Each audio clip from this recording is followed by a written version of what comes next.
আসসালামু আলাইকুম। আমি বাউন বেড়ার জাকির ভাই। আচ্ছা, এই দোকানপাটটি দেখা কিতা মনে করছেন আপনারা? এটা আগে কইছেন দেই। আমরার সুহিলপুর 15 দিন ব্যাপী ঐতিহ্যবাহী কোরআন তফসির মাহফিলের আখিরি মোনাজাতের রাতে দৃশ্য হইতাছে এইটা। এই প্রতি বছরই আখিরি মোনাজাতের রাতে প্রচুর অস্থায়ী দোকান ফাটব এই তফসিরের আশেপাশে। বিশেষ করে আমরা সুহিলপুর বাজারের দক্ষিণ পাশে গরু বাজারের যে এলাকাটা আছে, এই এলাকাটাত শত শত দোকান, বিশেষ কইরা পায়জামা, পাঞ্জাবি, টুপি, তসবির থেকে দইরা বিভিন্ন মুখরোচক খাবার থেকে দইরা আপনার মানুষের যত নিত্য প্রয়োজনীয় জিনিসপত্র আছে সপ্তাহের দোকান হয়ে কইলাম বাহারি পান থেকে দইরা যা যা কিছু আছে বিভিন্ন খাবারের দোকান, নিত্য প্রয়োজনীয় দোকানের এইবারও অভাব ছিল না। আর ক্রেতা ছিল কিন্তু সাধারণ মুসল্লির থেকে দইরা, সাধারণ মানুষ থেকে দইরা, মনে করেন মহিলারাও প্রচুর এবার দোকানপাটে ভিড় জমাইছে। আসলে মাহফিলে আয়া পুরুষের পাশাপাশি পাল্লা দিয়া মহিলারা এই সব দোকানপাটে আয়া ভিড় জমানটা মানুষ খুব একটা বালা চোখে দেখে না।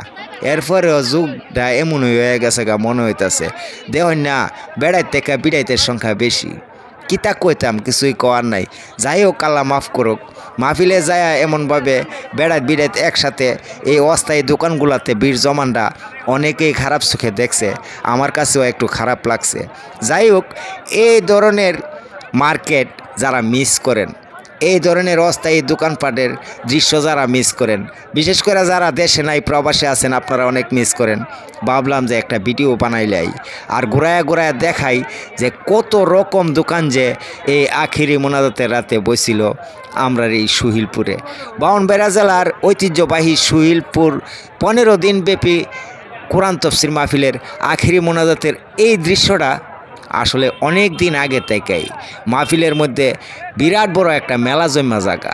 সব ধরনের মুখরোচক খাবার থেকে দইরা নিত্য প্রয়োজনীয় সব ধরনের জিনিসপত্রের দোকান আর প্রচুর ক্রেতা তাহে। আসলে মুসল্লিরা আসলে আগের থেকে রেডিও তাহে যে আখিরি মোনাজাতের দিন একটা গেঞ্জি কিনুম, ভালো খাবার খামো, হালিম থেকে দইরা যা যা মুখরোচক খাবার আছে আচার থেকে দইরা সব খাবারের দোকানেই করলাম আসিল।